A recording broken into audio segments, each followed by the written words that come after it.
Hola nois, com esteu? Espero que estigueu bé i res, en aquest vídeo us vull parlar d'una cosa que m'ha semblat molt interessant i és un missatge que em va enviar l'Àlex. Hola Àlex! Sí, perquè ell està escrivint un diari en català.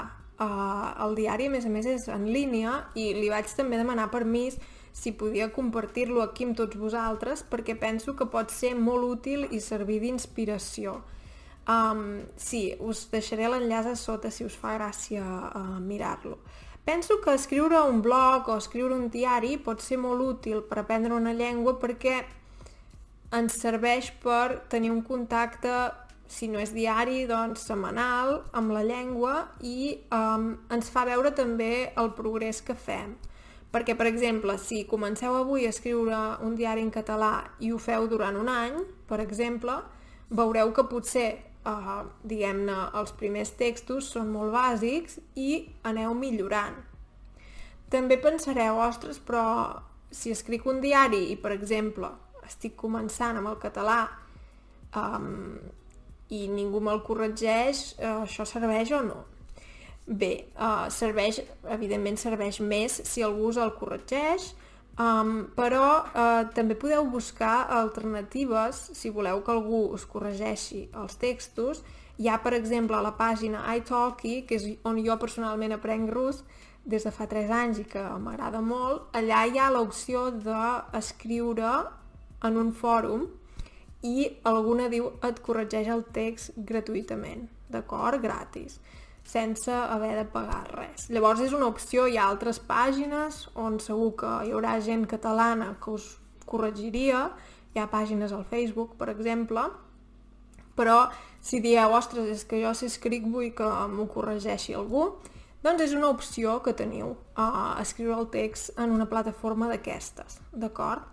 Però fins i tot si ningú us corregeix és molt útil. Jo he fet servir aquesta eina en el passat per aprendre alemany i per aprendre rus i sempre m'ha semblat molt útil. Sempre he tingut la sensació que surto, per exemple, de la classe de rus o de la classe d'alemany i estic sola i escric un text, encara que sigui una cosa molt senzilla. Per exemple, si estic aprenent a parlar sobre el temps meteorològic, simplement dic avui fa sol, avui fa bon temps. No ha de ser un text molt profund i molt elaborat. Per exemple, veureu que l'Àlex, els seus textos ja són bastant avançats, però també és veritat que en el seu cas ha fet un progrés molt, molt gran en els últims mesos i llavors ha estat el moment en què ha començat aquest blog, quan ja tenia un nivell més alt,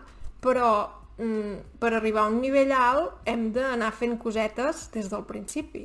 Llavors va bé. A mi personalment sempre m'ha anat molt bé això, fer-ho ja des del principi. Vaig a classe, que diem com em dic, com es diu la meva cosina i tot això, llavors quan vaig a casa al bus, per exemple, o quan tinc un moment, escric un petit text. La meva cosina es diu... té no sé quants anys. No ha de ser una cosa molt elaborada, simplement podeu escriure un petit text, d'acord? I si ho feu en format de diari, podeu fer-ho cada dia o podeu dir ho faig un cop per setmana. Jo penso, sempre he defensat que aprendre una llengua sempre és millor fer alguna cosa diari. No ha de ser necessàriament escriure un diari. Pot ser escoltar una cançó, veure un vídeo, llegir un petit text, d'acord? Per exemple, una cosa que podeu fer, que no sé si us agradarà, però jo de vegades faig, és llegir un article, per exemple, de la Wikipedia, podeu llegir-lo, no sé, a la vostra llengua materna, i llavors llegir-lo en una altra llengua. No dirà exactament el mateix, però ja coneixeu el tema, llavors ja no és tan difícil entendre el text, d'acord? És només un exemple, sí? Com sempre m'agradaria molt que deixéssiu als comentaris què en penseu, si us ha funcionat escriure un diari o no i quins són els vostres trucs per aprendre les llengües que esteu aprenent, sí? Com sempre podeu deixar un m'agrada, Si us plau, comenteu, que ja sabeu que m'agrada molt, compartiu el vídeo si voleu, si no ho heu fet també us podeu subscriure. I ara una cosa que és nova de fa poc és que tinc el Patreon, per si em voleu donar suport i per seguir amb aquest projecte. Jo seguiré fent els vídeos com sempre, simplement és per si dieu, ostres, doncs m'agrada molt i m'agradaria donar-te suport, doncs ara ho podeu fer. Us deixo tota la informació a sota, d'acord? Doncs res, que vagi molt bé. Fins aviat! Adeu!